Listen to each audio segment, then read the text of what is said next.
Bonjour mes très chers amis, assalamu alaikum wa rahmatullahi ta'ala wa barakatuh. Nous allons continuer pour la deuxième partie inspiration spirituelle.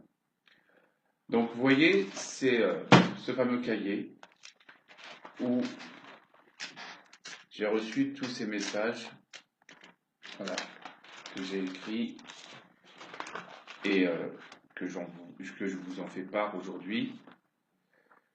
Donc je vais lire, comme ça sera un peu plus simple. Et vous allez découvrir que ça va monter encore plus haut. Donc pour tous ceux qui ne sont pas préparés, vous êtes libres d'écouter cette vidéo ou pas.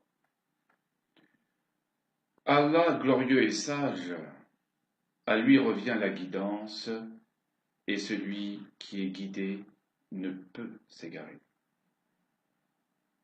Mais il est des gens que la vérité leur est venue de la part de leur Seigneur, ne se sont pas réformés pour autant, et auront préféré s'adonner à leur frivole passion. N'avaient-ils pas compris qu'ils se sont eux-mêmes fait prisonniers? Quant à celui qui aura œuvré dans le bien et la droiture, qui aura adoré seul son Créateur, à lui revient toute la liberté. Tel l'oiseau qui s'envole dans le ciel, se laissant porter par le vent. À quand une réforme certaine? Vas-tu attendre que la mort vienne te surprendre? On vient te dire, je ne suis pas prêt pour instaurer la prière car je suis encore trop jeune. Ou bien j'attends un signe clair venant d'Allah. Il est vrai que c'est Allah qui guide et éclaire le chemin de la droiture et de la lumière. Mais oublie-t-il que les prophètes ont tous rempli leur rôle? Point d'autres messagers ne viendront après notre saint prophète, Mohammed, que la paix et la bénédiction soient sur lui. Croit-il vraiment que c'est une excuse valable d'attendre? Mais attendre quoi?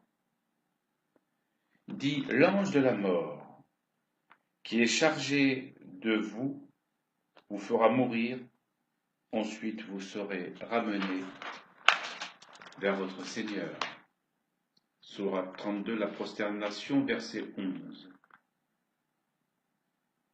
Le jour où la mort vous frappera, le voile épais durant votre vie se lèvera. Là, vous verrez réellement la partie du décor qui vous manquait. Comme ce peintre qui présente son œuvre, qui aimerait que l'on comprenne le sens de sa peinture, mais en passe sans y prêter attention. La vérité sera telle qu'elle vous crèvera les yeux et votre cœur sera tellement compressé qu'il vaudrait s'éclater pour sortir de la poitrine. Ces mêmes yeux et mêmes cœurs qui n'ont pas voulu croire quand vous pavaniez sur terre, ne tenant nul compte de nos signes et du rappel des envoyés et de ceux des croyants fidèles, les bien guidés.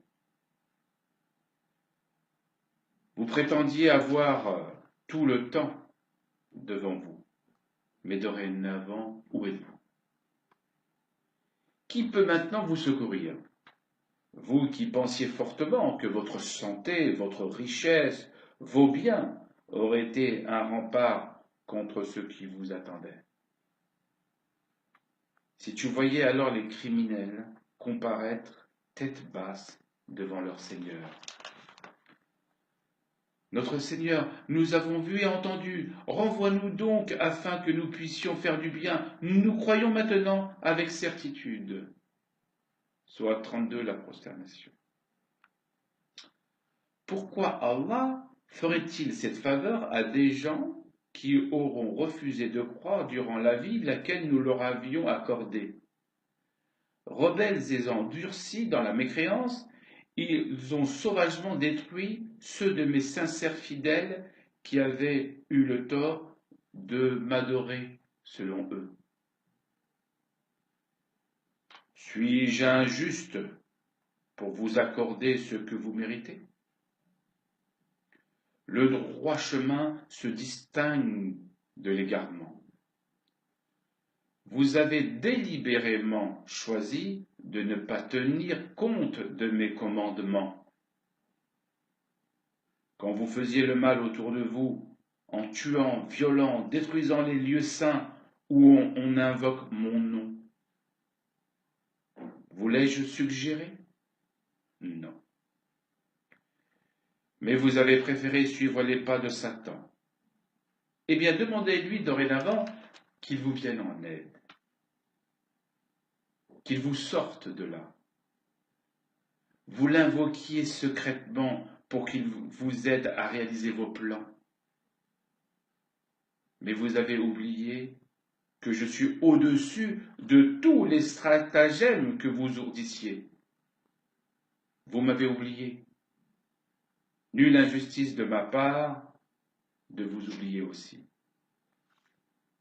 Si nous voulions, nous apporterons à chaque âme sa guidée.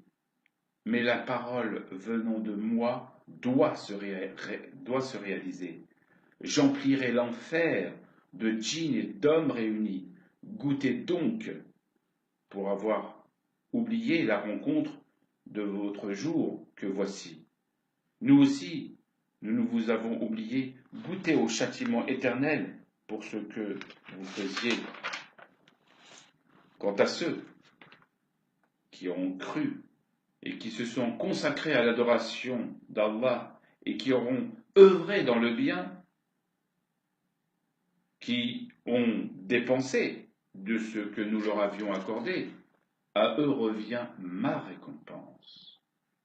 Recevez ce que je vous ai promis, le paradis.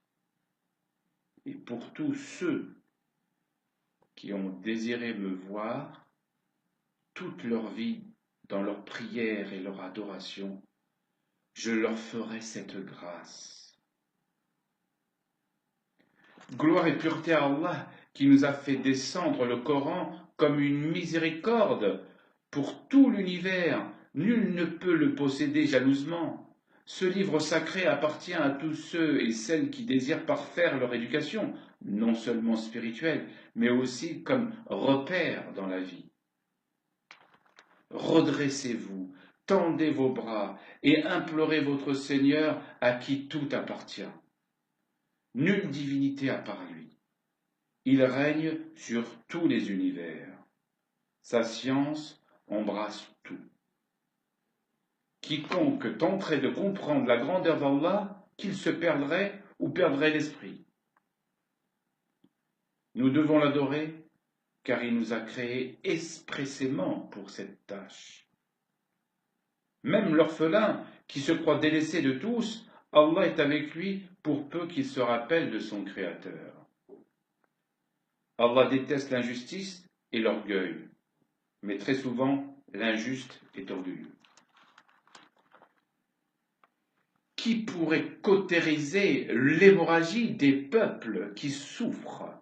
Leur gouvernement? Sûrement pas.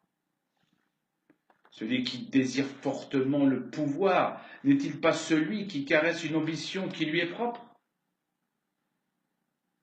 Au savant qui se plie ou qui se montre indifférent aux souffrances de son peuple, lui verra accorder un châtiment douloureux bien plus que celui qui pêche par ignorance.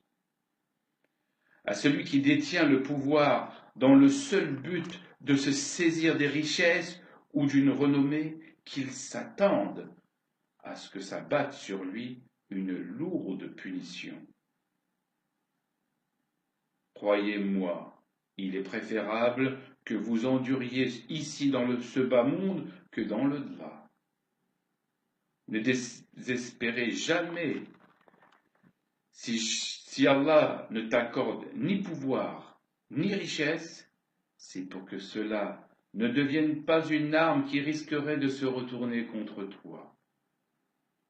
Sois humble, même quand tu possèdes des biens. Ne les expose pas comme on expose des fruits ou des légumes au marché. Aide celui qui n'a rien. Si tu ne peux subvenir à ses besoins, invoque Allah pour qu'il lui porte secours. Allah est capable de tout. Croyez-vous un instant que la prière n'est pas si importante que cela? Pensez-vous détourner cette obligation qui n'est pas vraiment une obligation pour celui qui veut se rattacher à son Créateur? C'est le lien qui réunit la créature à son Seigneur. Ne rompez pas le contact privilégié et intime avec Allah. Écrasez le feu de vos passions et orientez-vous vers Allah.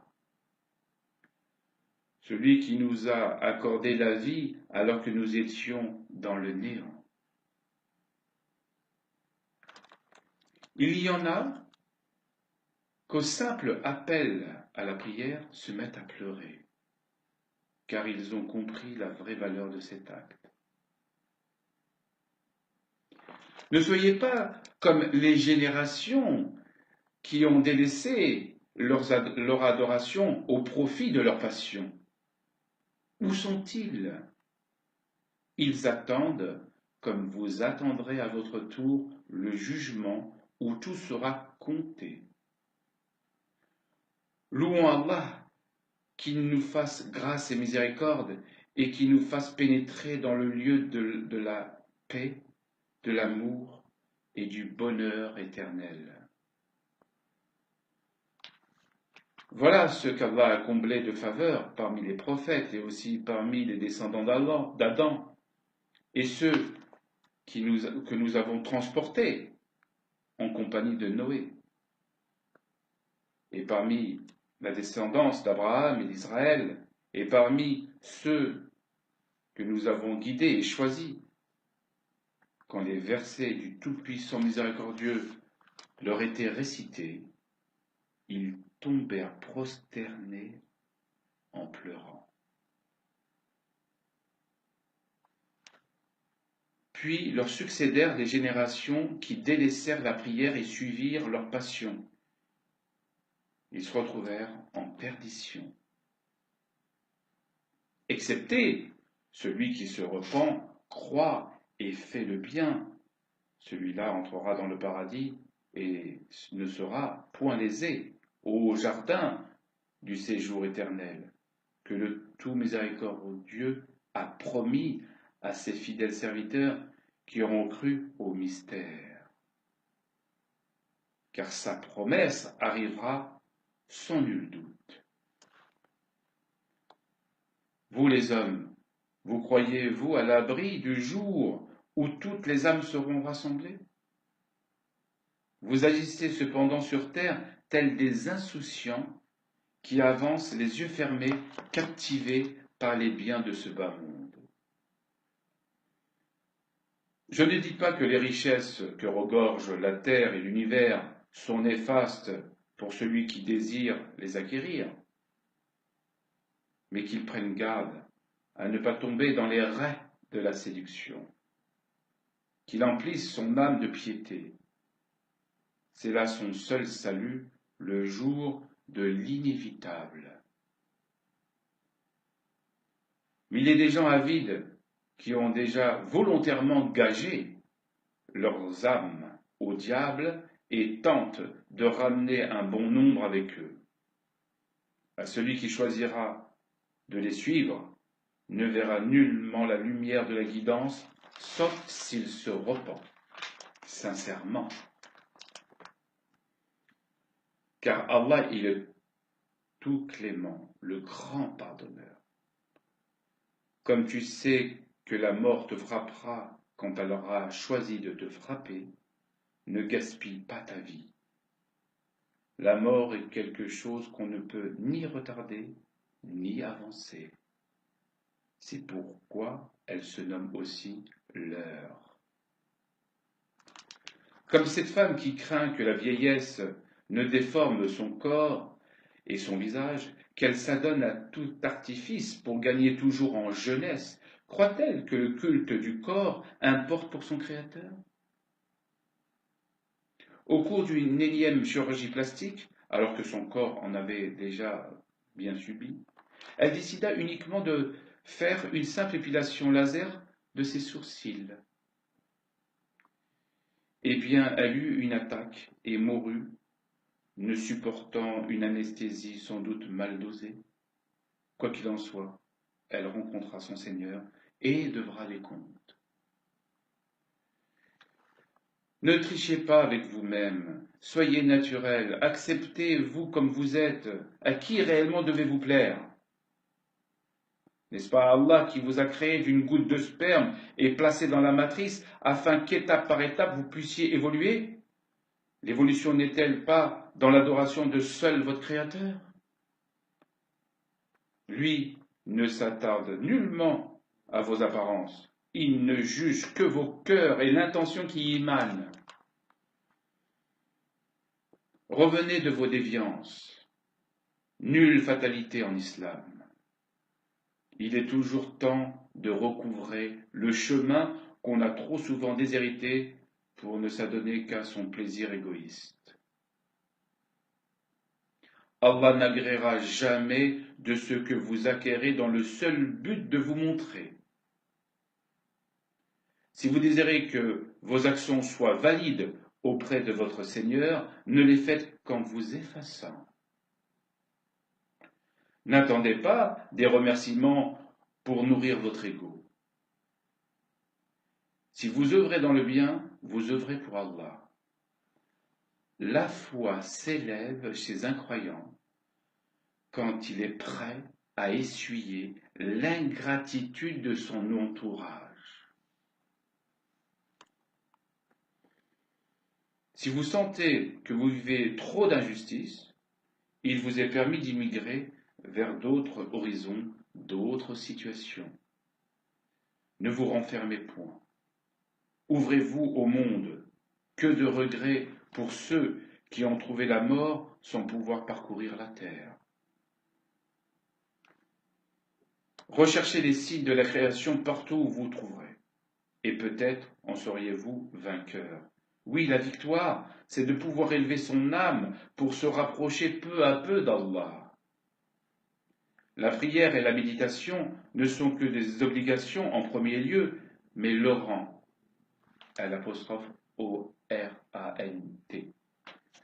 Mais Laurent, dès qu'il observe sa prière, il dépasse rapidement la notion de contrainte. Car la religion n'est nullement une contrainte, au contraire, elle est la délivrance des cœurs et des esprits. Voilà, j'ai terminé pour la 12e partie. Je vous souhaite un excellent vendredi de piété, de foi, d'adoration. Je vous souhaite également une très belle journée. Au plaisir. Merci.